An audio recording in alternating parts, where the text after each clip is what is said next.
Bible berbeda dengan Injil. Bible bukan Injil. Injil bukan Bible. Saya terangin. Injil Euangelion. Perhatikan baik-baik. Injil Euangelion, kabar baik, kabar sukacita yang diturunkan oleh Allah Subhanahu wa taala kepada Isa ibnu Maryam. Injil, udah ya, ngerti ya? Injil Euangelion. Bahasa Yunani koine. Bahasa Arabnya Injil. Udah ya? Ya, pegang tuh. Pegang ya. Kabar baik yang diturunkan Allah sebagai kitab suci kepada Isa ibnu Maryam. Pegang. Bukan Bible yang diturunkan kepada Isa. Bible itu asal katanya dari bahasa Yunani koine. Biblos. Biblos. Biblos itu artinya note. Bahasa Inggrisnya. Note. N-O-T-E. Note. Catatan. Karena Biblos itu adalah terdiri dari banyak catatan, maka bahasa Inggrisnya adalah a group of notes. Notes. Jamak. Notes. Bukan note aja, tapi pakai S. Notes. Jadi arti bahasa Indonesia sebetulnya kumpulan catatan. Catatan tentang apa? Tentang Injil. Ini orang banyak yang nggak tahu, sok tahu gitu loh. Bible itu, aduh saya ingin agar semua orang yang, udahlah, nggak usah bilang-bilang palsu lah. Nanti dibalikin bingung. Biblos artinya notes, a group of notes, kumpulan catatan. Apa yang dicatat di situ? Injil, catatan tentang Injil, perjalanan orang-orang yang bukan pengikut Yesus, bukan pengikut Nabi Isa, nggak pernah jadi murid, nggak pernah bertemu Yesus, nggak pernah makan dan tidur berjalan bersama Yesus, mencari, bikin riset, apa itu Evangelion. Jadi sama kayak anak-anak mahasiswa mau bikin skripsi, bikin tesis, dia datang ke satu area, dia batasi area. Kan kalau bikin skripsi gitu, ada batasan area sebagai sumber informasi permasalahan. Nah nanti dari kumpulan itu pertanyaan, wawancara, ada timbul hipotesa.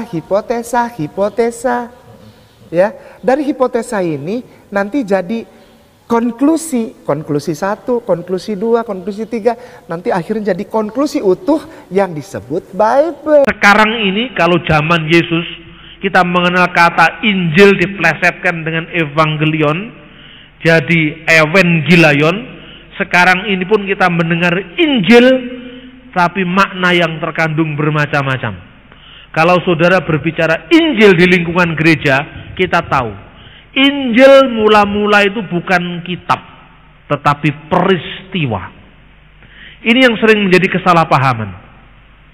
Injil itu artinya kabar gembira, Evangelion, bisyarah, kabar thayyib, kabar baik, itu artinya Injil. Kabar baik tentang apa? Kabar baik tentang Allah yang menyelamatkan manusia melalui anaknya yang tunggal, yaitu Tuhan Yesus Kristus. Sebagaimana dikatakan dalam Alkitab Yohanes 3 ayat 16, karena begitu besar kasih Allah akan isi dunia ini, sehingga ia telah mengaruniakan anaknya yang tunggal, supaya barang siapa yang percaya kepadanya tidak binasa, melainkan memperoleh hidup yang kekal. Itulah intisari Injil. Li'annahu hakada akhaballahul alam hatta badala ibnahul wahid likai la yuhlika kullu man yu'minu bihi bal takunu lahu hayatul abadiyah. Itulah Injil, kabar thayyib, kabar gembira, good news. Itulah makna Injil. Nah, Injil itu kemudian diajarkan, dihayati, dilaksanakan dalam kehidupan jemaat mula-mula, lalu dituliskan. Jadi ditulis setelah dihayati. Gereja memiliki iman akan Injil, yaitu firman yang hidup, baru kemudian dituliskan. Ini bedanya dengan Islam.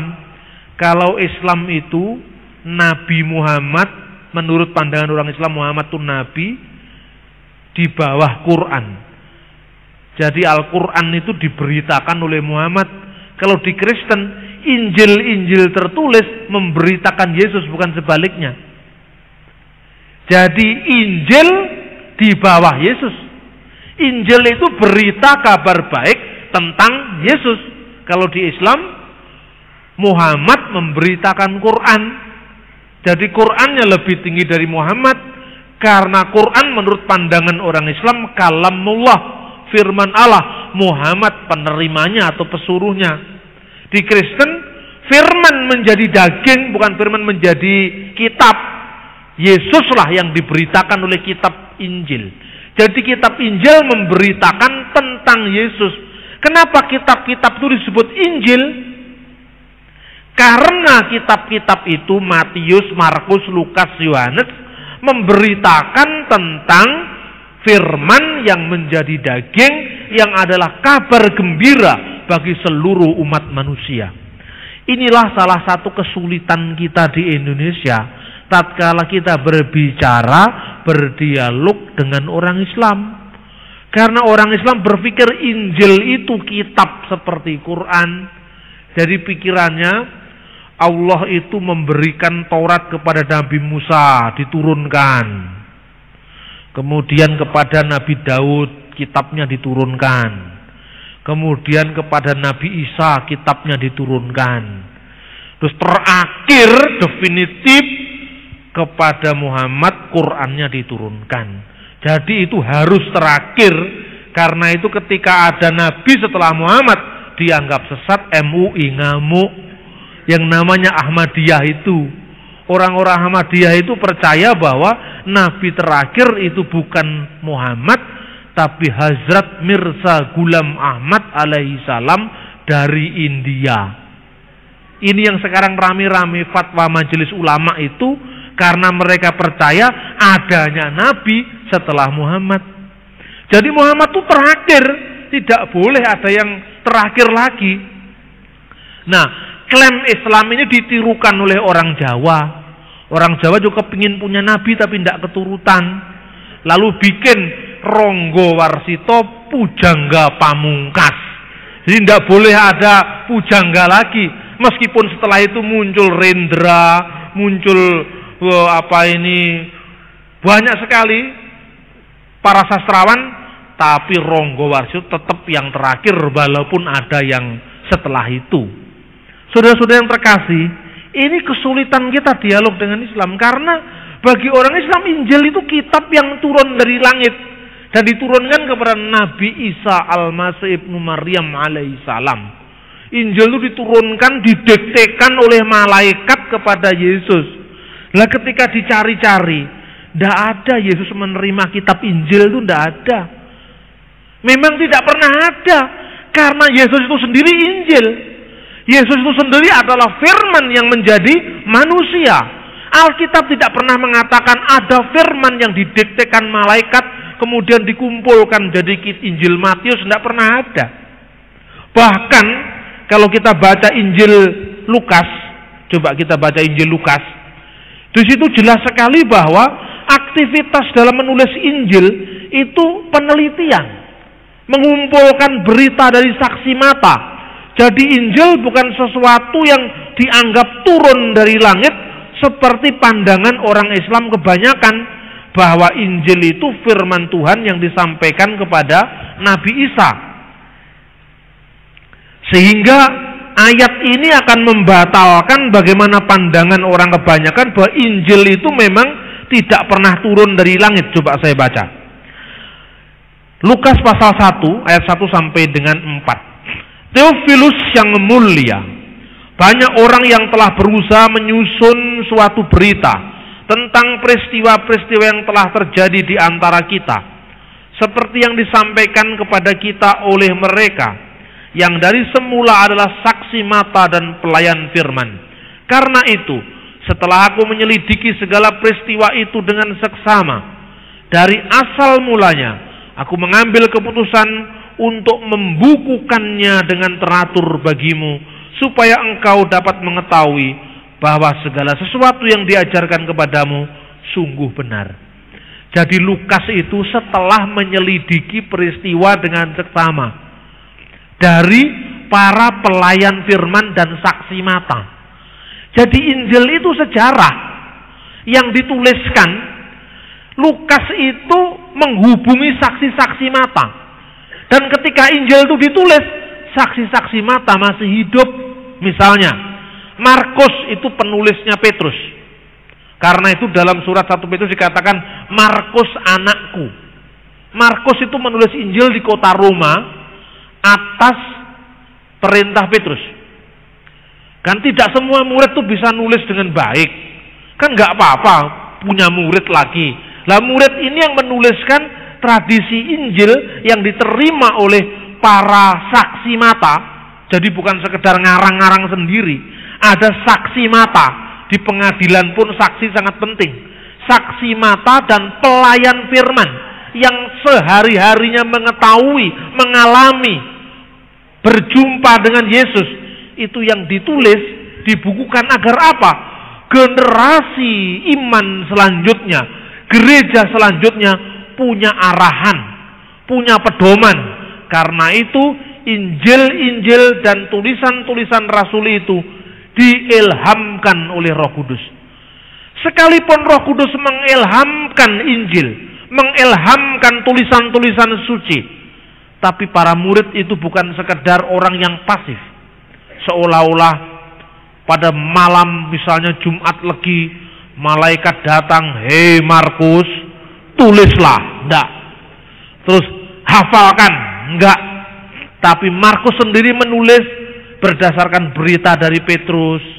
Kemudian Yohanes menulis itu karena didorong oleh murid-muridnya. Saya ingin sedikit memberikan sejarah gereja. Yohanes adalah penulis Injil yang paling akhir sekalipun dia saksi mata. Penulis Injil pertama adalah Matius. Matius itu Rasul Yesus, dulunya pemungut cukai yang bertobat. Nah, kesaksian Matius kepada orang-orang Yahudi di Yerusalem itu dituliskan dalam bentuk Injil yang akhirnya disebut Evangelion Katamation. Injil menurut kesaksian Matius. Coba perhatikan, banyak sekali ayat-ayat perjanjian lama yang dikutipnya. Kenapa? Karena memang pembacanya orang Yahudi. Kemudian Injil yang kedua dalam urutan peristiwa, Injil Markus, yang ditulis atas wibawa Petrus ketika Petrus berada di Roma. Karena itu yang dihadapi orang-orang Roma yang tidak banyak tahu perjanjian lama. Orang Roma bukan orang Yahudi. Kalau orang Yahudi sejak kecil sudah tahu kitab Kejadian, Keluaran, Imamat, Bilangan, Ulangan, sampai Yesaya, Zakaria, sampai Maleaki. Orang Roma mana tahu, nggak pernah tahu.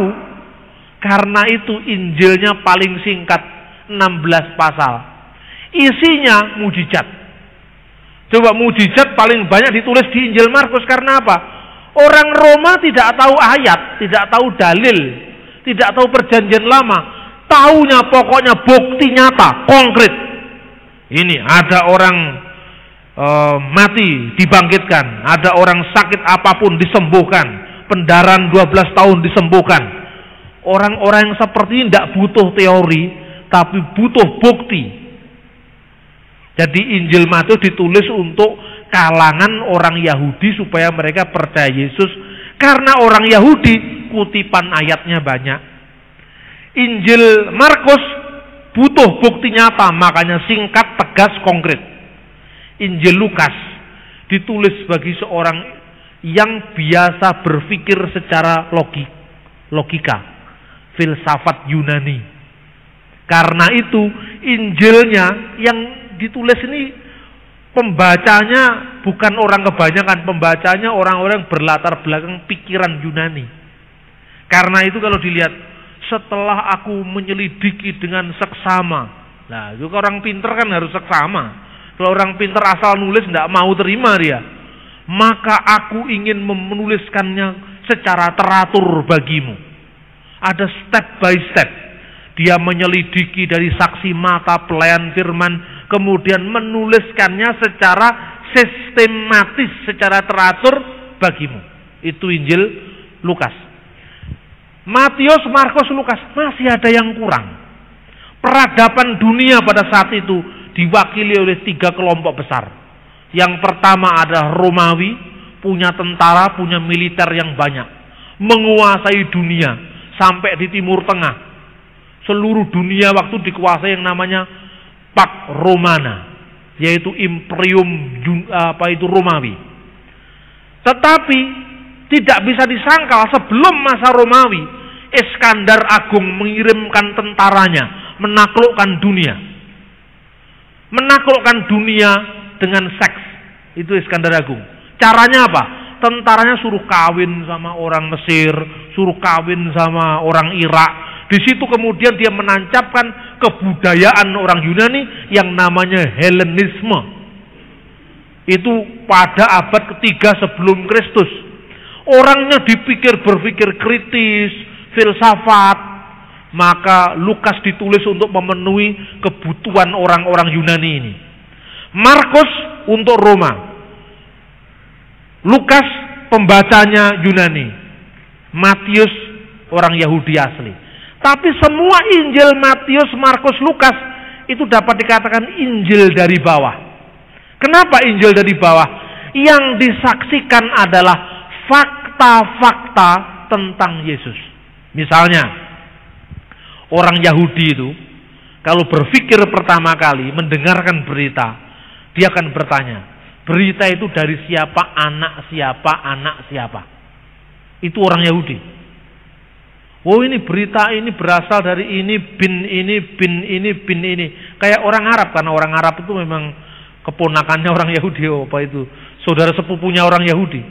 Makanya ada nama misalnya, ini adalah kitab dari Imam Al-Ghazali bin Muhammad, sampai Muhammad, bapaknya namanya sama semua 10 kali misalnya. Begitu juga Injil Matius, karena yang lihat tuh orang Yunani, orang Yahudi yang sangat mementingkan silsilah. Ditanya, inilah Injil Yesus Kristus, inilah kitab silsilah Yesus Kristus, anak Daud, anak Ibrahim. Kitabum miladi Yesus al-Masih ibnu Daud ibnu Ibrahim. Inilah silsilah Yesus Kristus, anak Daud, anak Ibrahim. Lalu dikatakan Ibrahim memperanakan Ishak memperanakan Yakub. Itu kalau dibaca untuk logika orang Indonesia membosankan, ya kan? Itu puluhan ayat isinya ini memperanakan ini. Untuk apa? Bagi orang kita asing mungkin, apalagi orang Jawa, marga aja tidak punya. Iya kan? Kalau orang Batak mungkin itu tobing, satu kampung saudara semua, pokoknya namanya tobing. Satu kampung pokoknya Panjaitan semua saudara. Kalau orang Jawa, satu generasi udah hilang. Iya kan? Itu saudara di Jawa. Kalau satu generasi itu namanya nak ndulur. Ya. Nah, udah hilang. Itu di Jawa. Orang Jawa baca Injil Matius bingung. Ini apa? Ini isinya kok anak ini memperanakan ini. Baru disahkan berita itu. Karena orang Yahudi harus begitu. Terus diawali dengan demikian genaplah seperti yang dikatakan Nabi. Seorang perawan akan melahirkan seorang anak laki-laki dan hendaklah engkau namakan dia Immanuel, yang artinya Allah beserta kita. Terus kemudian setelah kisah dengan demikian genaplah yang disampaikan oleh para nabi. Selalu seperti itu. Tapi coba diperiksa, Markus jarang ngomong begitu. Karena pembacanya tidak tahu. Setelah semua ditulis dari bawah, menyajikan fakta, masih ada bidat yang berkeliaran. Ini dari sejarah gereja ini. Ditulis oleh seorang ahli sejarah gereja pertama di dunia, namanya Eusebius dari Kaisarea. Judul bukunya adalah Sejarah Gereja, Tarikh al-Kanisah. terjemahan bahasa Arab. Dia menulis seperti ini. Yohanes, rasul yang usianya sangat tua, sebelum dibuang ke Pulau Patmos, dia ada di Efesus. Pada saat dia ada di Efesus itu, muncul kelompok bidat yang namanya Kerintus. Kerintus itu mengajarkan Yesus itu bukan manusia sejati. Dia sebenarnya manusia semu. Setengah manusia, setengah Tuhan. Jadi enggak manusia betulan. Darah dagingnya itu tidak ada betul, tapi hanya bayangan. Loh, kalau gitu yang disalibkan tuh ya bayangan Kristus.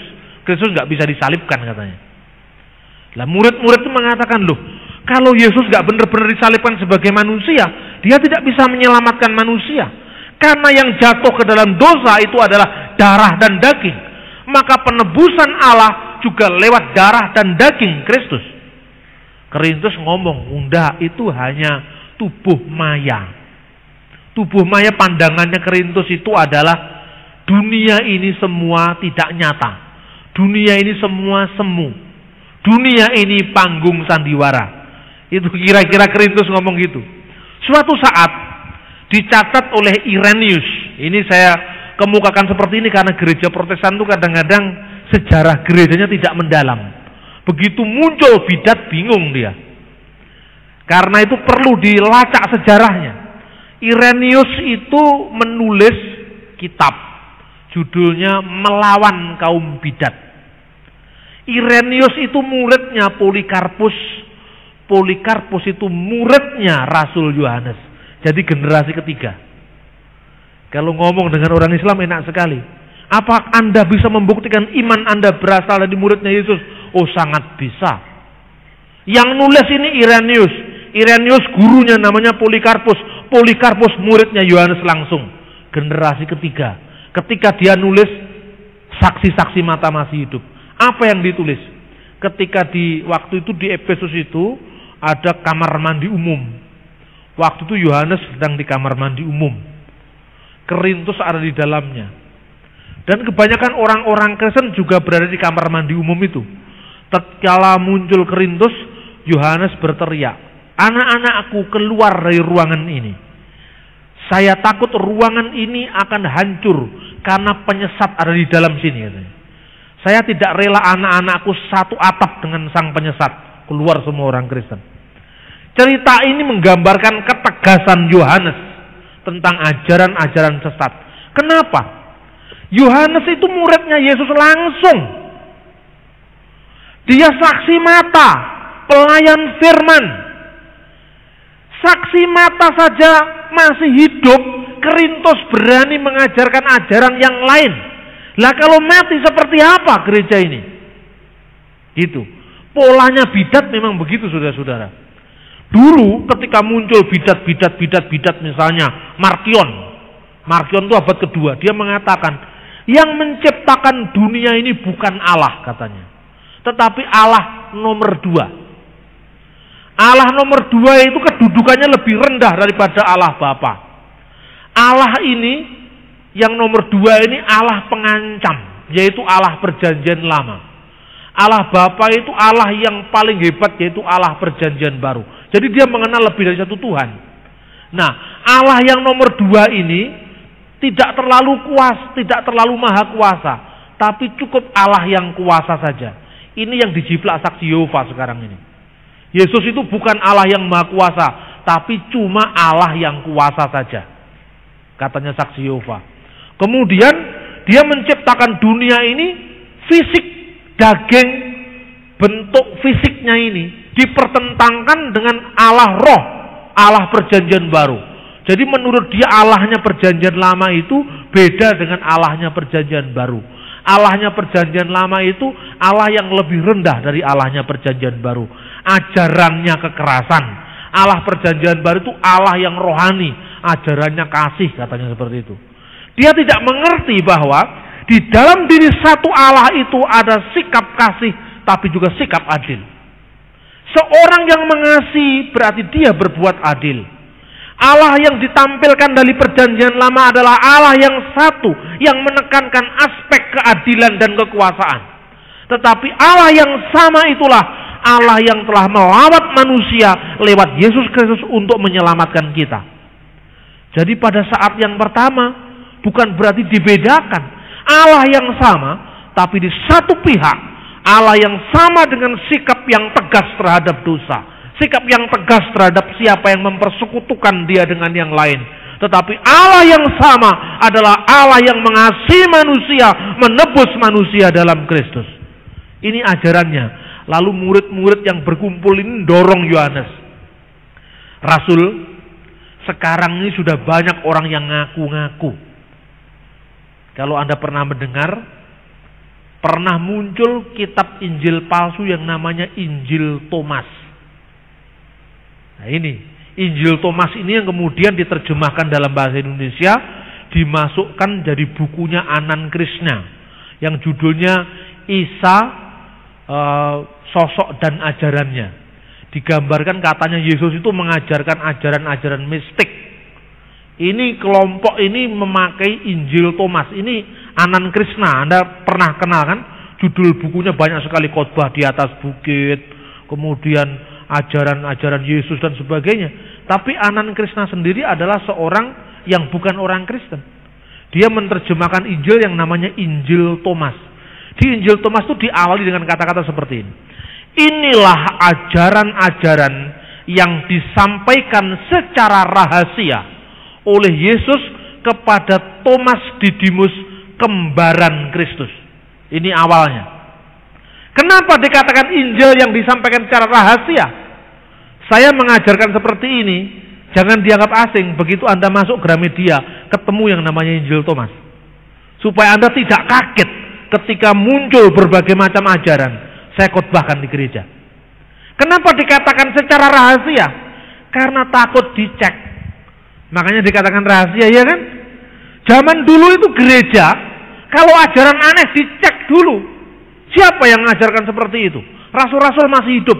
Makanya ketika Lukas menulis, setelah aku menyelidiki semua peristiwa dengan seksama dari saksi-saksi mata. Loh, saksi matanya masih ada. Yohanes masih ada di Efesus, masih bisa dihubungi sekalipun waktu itu tidak ada HP. Masih bisa dicek, masih hidup.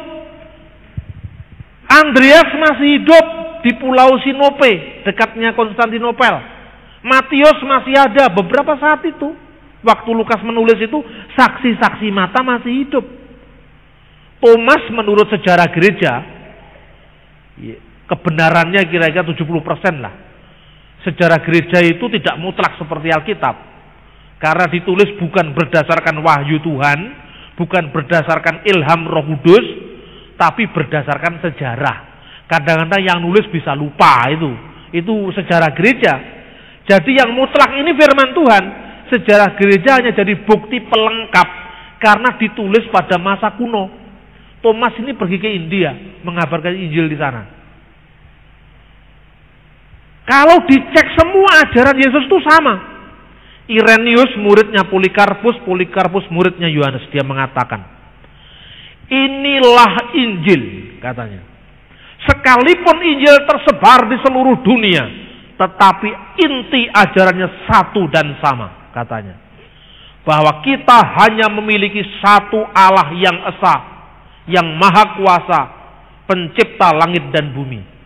Dan kepada Yesus Kristus anaknya, yang adalah firman Allah yang menjadi manusia, yang menderita di bawah pemerintahan Pontius Pilatus, disalibkan, mati dan dikuburkan, turun ke dalam kerajaan maut, dan akan datang kembali untuk menghakimi orang yang hidup dan orang mati.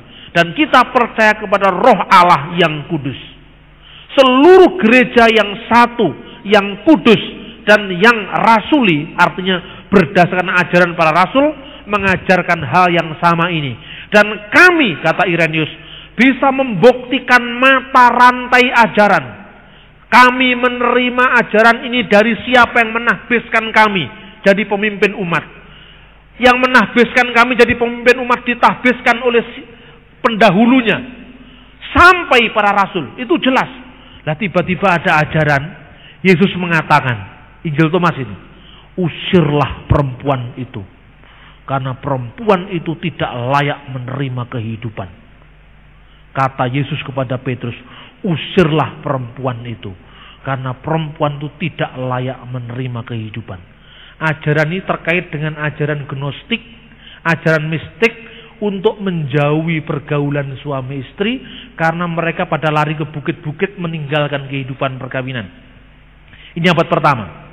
Bukan tidak kawin itu salah, tapi artinya memutlakkannya itu menjadi salah.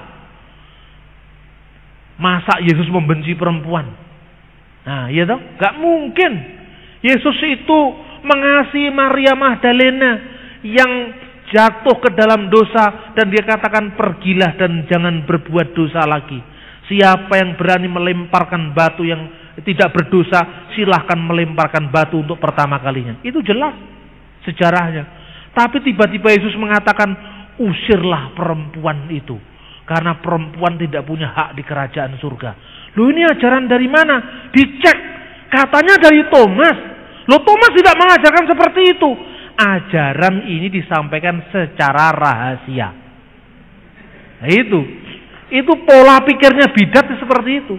Ajaran ini diterima Thomas secara rahasia. Masih kurang mantap. Thomas itu kembarannya Kristus, masih kurang apa sekarang? Ini yang namanya Injil Thomas. Maka Injil yang lain, tegas Paulus, terkutuklah dia. Jangankan manusia kita seperti jalmo lumrah ini, yang bisa watuk, yang bisa masuk angin ini, malaikat yang tidak bisa masuk angin pun, kalau mengabarkan Injil yang lain yang berbeda dan yang kukabarkan, terkutuklah dia. Ini tidak main-main, saudara-saudara.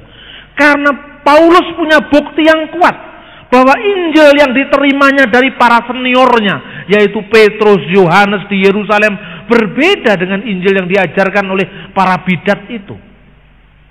Saudara-saudara yang terkasih dalam Tuhan Yesus, Injil jelas sekali.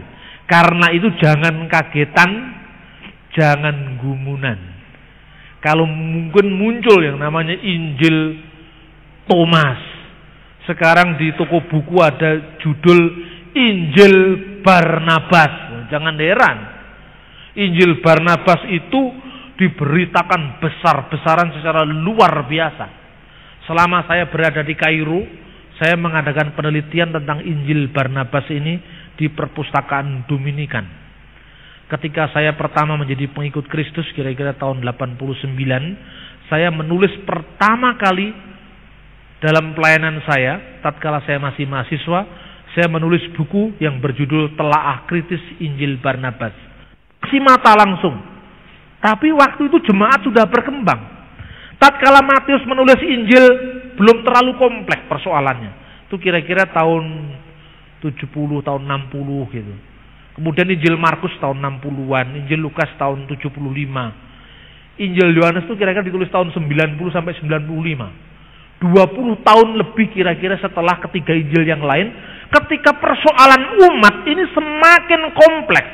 Persoalan umat Kristen waktu itu semakin canggih, berhadapan dengan macam-macam sekte, macam-macam aliran sesat pada saat itu. Maka ditulislah. Maka ahli sejarah mengatakan, kalau Matius, Markus, Lukas ditulis untuk menyajikan fakta-fakta tentang Yesus, disajikan fakta-fakta itu dari bawah, kelahirannya, silsilahnya, pembaptisannya di Yordan dan seterusnya, maka Yohanes ditulis dari bawah, dari atas ke bawah. Kalau Matius, Markus, Lukas dari bawah ke atas.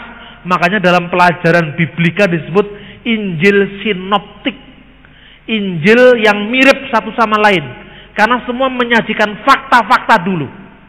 Tapi Yohanes ketika muncul, fakta sudah ada, sudah ditulis Matius, sudah ditulis Markus. Makanya Lukas mengatakan setelah banyak orang yang menulis, kira-kira ya ada yang lain. Markus sudah ada ketika Lukas menulis. Tetapi satu lagi, Yohanes memberikan makna rohani bagi orang Kristen. Menjadi Kristen yang baik itu seperti apa? Jadi Injil Matius ditulis untuk kelas pengantar bagi orang Yahudi yang menerima Injil berdasarkan pikiran-pikiran kebudayaan Yahudi. Injil Markus untuk orang Roma, untuk mengenalkan Injil kepada orang-orang yang baru mengenal Kristus dari budaya Roma. Injil Lukas ditulis untuk para pemikir yang berdasarkan pandangan pemikiran Yunani, ditulis agar mereka percaya Yesus. Injil Yohanes ditulis untuk orang-orang yang sudah Kristen. Sudah Kristen, tapi imannya sedang dipergunjingkan, sedang dirongrong oleh para bidat, seperti yang saya sebutkan tadi. Saudara-saudara yang terkasih, ini sejarah masa lampau. Apa sekarang masih relevan? Sangat relevan. Ketika Anda berbicara tentang Injil, orang akan mengatakan, Injil itu suatu kitab yang diturunkan oleh Allah melalui malaikat Jibril kepada Nabi Isa. Iya kan? Kita orang Kristen karena maunya toleran, ya betul. Injil itu diturunkan kepada Nabi Isa. Turunnya kapan? Injil tidak pernah turun. Yang turun itu Yesus. Amin. Yang turun itu firman yang menjadi daging. Tidak pernah di Alkitab. Inilah Injil Matius yang diturunkan dari surga oleh malaikat. Nggak pernah ada. Jadi kita harus punya keberanian untuk tampil beda. Kadang-kadang dalam dialog itu, pokoknya digoleki persamaannya. Perbedaannya ditutup-tutupi kan gitu kan. Makanya banyak orang Islam dengan mudah mengutip Injil. Yang dikutip ya ayat-ayat yang misalnya, hai orang-orang munafik, kamu itu seperti kuburan yang disaput putih bersih, tapi di dalamnya tulang-tulang berserakan. Injil mengajarkan, Nabi Isa mengajarkan kita jangan jadi orang munafik. Dari luar kelihatannya bagus, tapi dalam perbuatan kita tidak baik. Hanya untuk membuktikan, ya ayyuhal munafikun, wahai orang-orang munafik, tidak ada ngutip Injil. Itu memang bagian dari Injil, tapi bukan bagian yang terutama dari Injil. Kalau hanya bagian-bagian moral, nggak usah jauh-jauh mengutip Injil. Paguyuban Sumarah juga punya, ya toh? Etikanya Konfusius, Lause, kebatinan Jawa, semua ada. Jangan mencuri, jangan membunuh, jangan berzina, itu semua agama ada. Yesus mengatakan, apa yang kamu baca di Tauratmu? Jangan membunuh, jangan mencuri, jangan berzina. Oke? Semua sudah cukup? Belum cukup. Jualah seluruh harta milikmu, ikutlah aku. Ya kan? Artinya apa?